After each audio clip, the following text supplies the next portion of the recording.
Sorry, we are here at the Second Chance Summit, and I have the pleasure of speaking with Kate Boccia. Want to make sure I get that right. She is the founder and CEO of National Incarceration Association. Now, this is the Second Chance Summit. What is your association with this particular summit?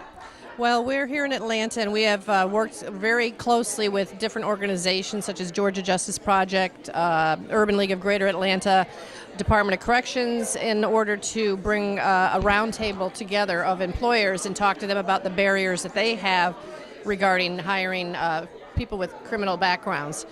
This summit coming out of Seattle is important. It shows that Atlanta is still on target for keeping this conversation going, Right. And not just conversation, but actually action steps. So we're excited to have Dave's Killer Bread here in Atlanta. Dave's Killer Bread is definitely making an impact across the country, not just with the bread, from my understanding, because it has the organic ingredients, and also helping folks get a second chance at life through employment. So how did you get involved in this type of environment? Well, I was forced into the system when my son was arrested and subsequently convicted and sentenced to 15 years in Georgia state prisons. I entered a world that I had little understanding of, and once I became aware of the barriers and the failures that we do to people, I knew I had to get involved. It's not just about my son anymore. It's about the 52,000 people that live in a prison in the state of Georgia alone, 2.5 million Americans that live in a prison in our country, and they're coming home. They're coming home someday. I kind of want them coming home healthy, happy, safe, whole. I found out about this organization. I actually had the opportunity to speak with Kate, very passionate about the subject, obviously. But what I came to understand is you have an approach that's a little bit unique in terms of how you address the issue.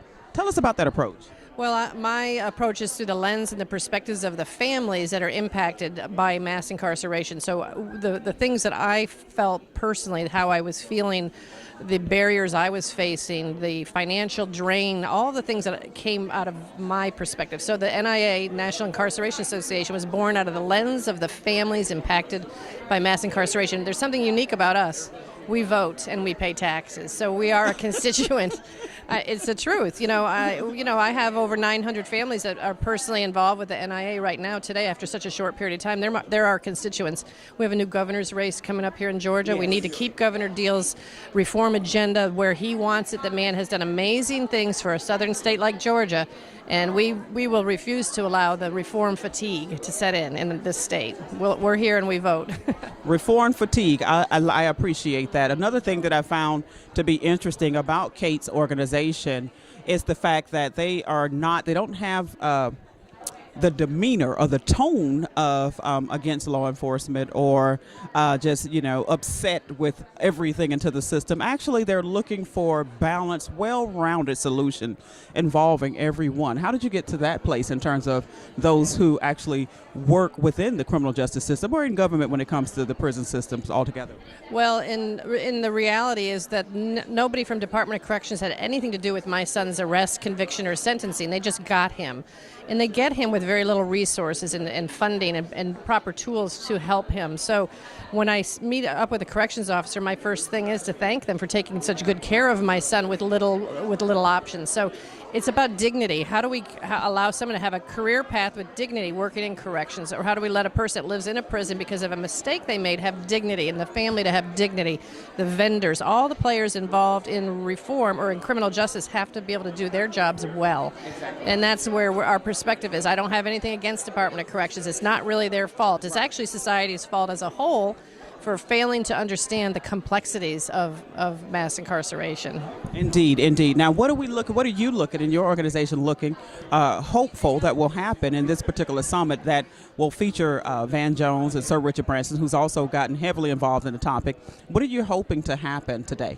Well, we're really hoping that we have next steps. We don't just leave here with that felt really good and preaching to the choir, or that we have an actual action plan to get Georgia's CEOs to the table, HR managers, attorneys to the table to say, yes, we'll hire this population of people. We'll consider hiring it. We'll keep working towards why it's okay to do this. We need to change our conversation. We need to lean in a little closer to the scary word of mass incarceration. We have to understand that it impacts every one of us. 2/3 of Americans feel they're not impacted when in fact they are.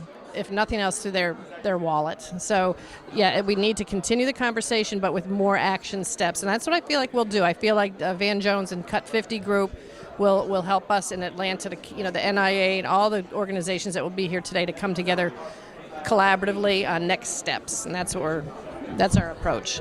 How can we find out more or be of support to NIA, the National Incarceration? How we can find out more about you, where to look for you in terms of the internet? Our website is www.joinnia.com. You can Google National Incarceration Association, and once you find us, call us. We have a team of volunteers that know where you are and know what you've been through and know how you feel, and we're not going away. Joinnia.com. Thank you so much. Thanks, Vicki. Enjoyed it.